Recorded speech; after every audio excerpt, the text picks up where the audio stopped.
All right, guys, we finally got around to the FC Vert. Yeah, so it was rough.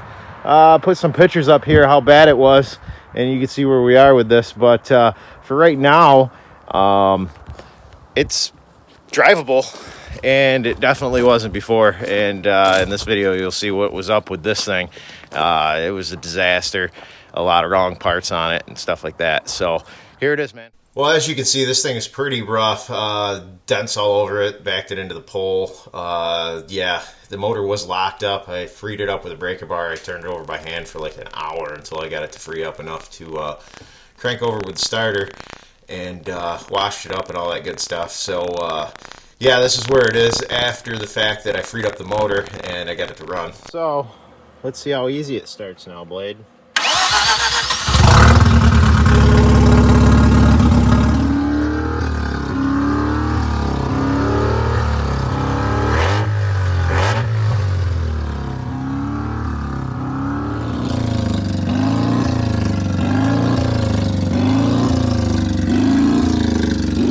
What up? We got the FC up on the lift and got the rear end out and transmission because, like I said, it didn't move. So replacing the fuel lines all the way up, all the brake lines, changing the diff, it's over there, to the 410 gears, putting a new rear main seal in it because it leaks, and there was no pilot bearing in it, so it's actually good that pulled the transmission off anyhow. We're gonna wire brush it, undercoat it, slam her all back together. Got this side done, brake wise. Gonna put new coilovers in it and shit. So that's where we're at with this thing. I've been working on it for about 2.5, 3 hours. Got everything out, found the issue. Wrong clutch on the car, so that's why it didn't move, which is actually good. As you can see, that it wore real good. But that's where we're at, and we'll get this thing slammed out. I gotta get this wheel off.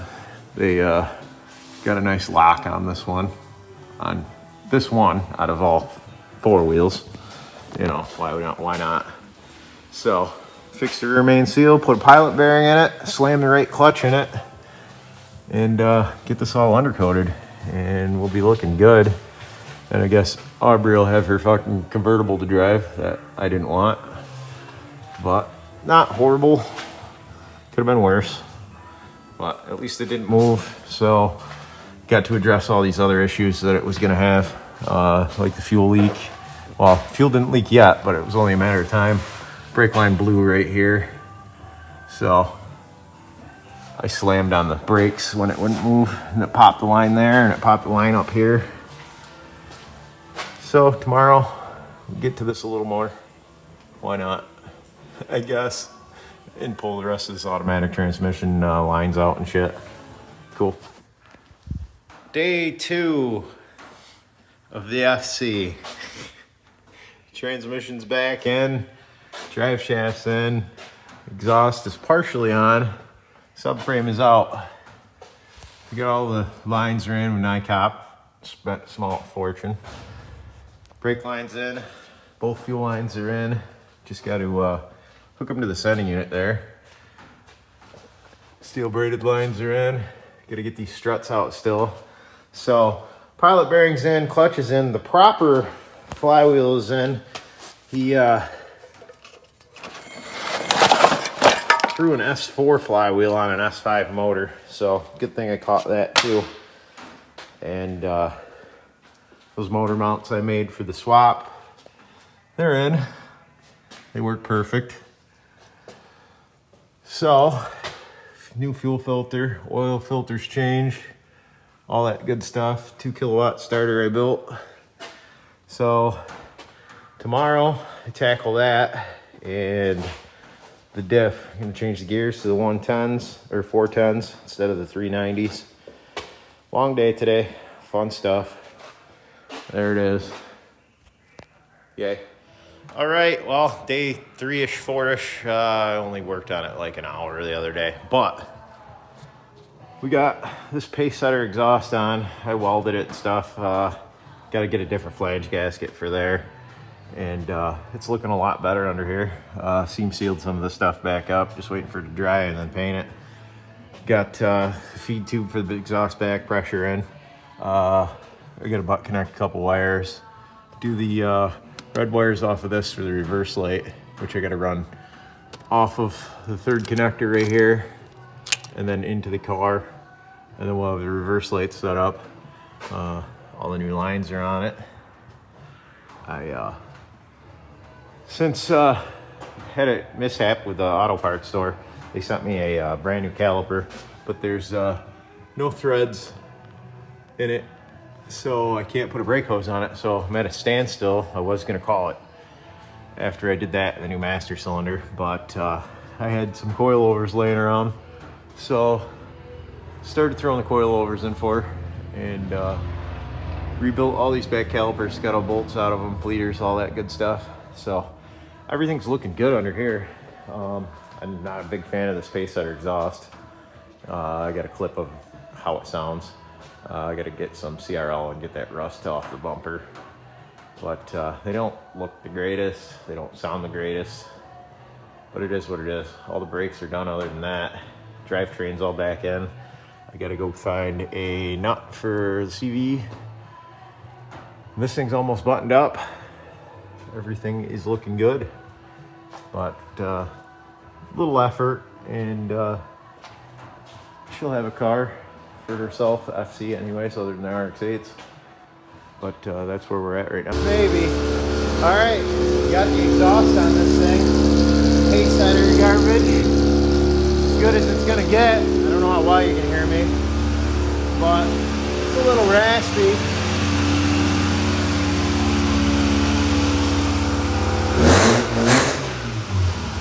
I'm also in the garage, so it could be worse. You know, it might not be as bad outside, but yeah, a little bit farther. Fresh oil, all that good stuff. Well, got the FC done. Lack of video because we had a few mishaps, but I had to pull caliper off of my other FC, throw it on here in the rims and tires to get it home.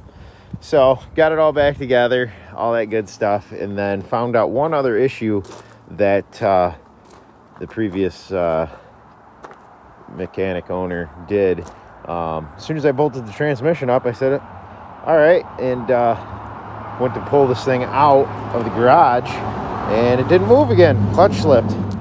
Found out he ordered a clutch fork for your slave cylinder for an S5, because the car was an S5, obviously, but not realizing he put an S4 transmission in it, so it was pressing the clutch, even though you weren't pushing the clutch. So I had to rip the transmission out, throw it back in. But other than that, after I fixed that issue, slammed it all back together in about an hour, and we drove the thing home. Drove flawless, actually. I was surprised. I was throwing a check engine light for the TPS, and I think it's just out of range, because as soon as I hit the throttle just a little bit, the check engine light shuts off. But now we've landed into another issue with this thing, and the key will not come out of the ignition, which is awesome. So I'm going to have to address that now. It does need a whole bunch of cleaning. I did blow that big dent out of the door. Other than that, I'm more than likely going to throw a standalone in this anyways, just because we've got one. And then we're going to get to this top and probably pull this down out with a stud gun. But other than that, yeah, it's all back together, runs and drives. Just got to address that key and a few little things. And I got an exhaust leak at this flange back here. Well, you can't see it, so, but yeah, we're golden. And then we'll get to a little more interesting stuff on this. But everything underneath this car now is brand new at this point. Yeah, it's built up a pretty big bill for Aubrey. She doesn't seem to mind though. So, but I might do brackets and throw RX8 seats in it. The seats aren't horrible. Well, this one's got one tear in it over here. Other than that, and I don't know, we'll see as I fall over the side-by-side here. So thanks for watching, guys. Yeah, I kind of got a little deep involved in this and didn't film much just because of aggravation with some things and whatnot. So, but yeah, a lot more to come on this later.